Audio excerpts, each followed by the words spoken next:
Class 8-এ বিজ্ঞান পড়াবো। তো বিজ্ঞানে একটা কথা খুব বারবার আসে, সেটা হচ্ছে দেখো তরঙ্গ।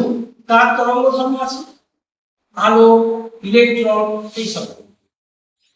তো স্যার আইজাক নিউটন যতদিন বেঁচে ছিলেন ততদিন কিন্তু তিনি বিশ্বাস করতেন না যে আলো বা ইলেকট্রনের তরঙ্গ ধর্ম আছে।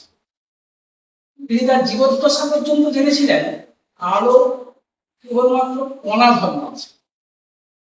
তবে আলোর যদি শুধু কণা ধর্ম থাকতো বা ইলেকট্রনের যদি কেবলমাত্র কণা ধর্মই থাকতো বা পার্টিকেল নেচার থাকতো, তাহলে কিন্তু আজ টিভি, রেডিও, মঙ্গলযানে যাওয়া, স্যাটেলাইটের আবিষ্কার কোনো কিছুই সম্ভব।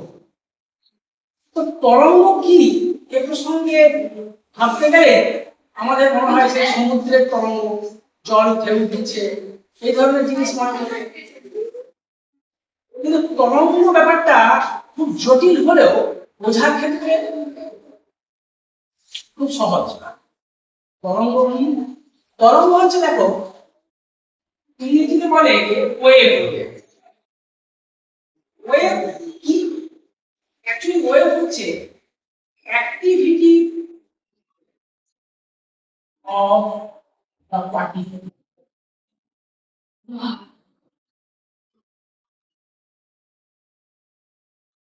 একটা কণার যে অ্যাক্টিভিটি আছে সেটাই হচ্ছে তার তরঙ্গ, এবং কণা থাকলে তার অ্যাক্টিভিটি থাকবেই। যেমন ধরো আমরা বললাম ঈশ্বরচন্দ্র বিদ্যাসাগর শিক্ষা জগতে আলোড়ন সৃষ্টি করেছিলেন। তাহলে ঈশ্বরচন্দ্র বিদ্যাসাগর একটা কণা ধর্ম আছে, ছোট কণা নয়, অনেক বড়। তার কণা ধর্ম আছে, তার মাস আছে, ভলিউম আছে, ওয়েট আছে। কিন্তু তিনি যে শিক্ষা জগতে আলোড়নটা সৃষ্টি করেছিলেন, অর্থাৎ তার যে অ্যাক্টিভিটিটা সেটাই হচ্ছে তার ওয়েভ। হ্যাঁ, প্রত্যেকটা কণারই তার তরঙ্গ ধর্ম বা ওয়েভ নেচার, ঠিক আছে।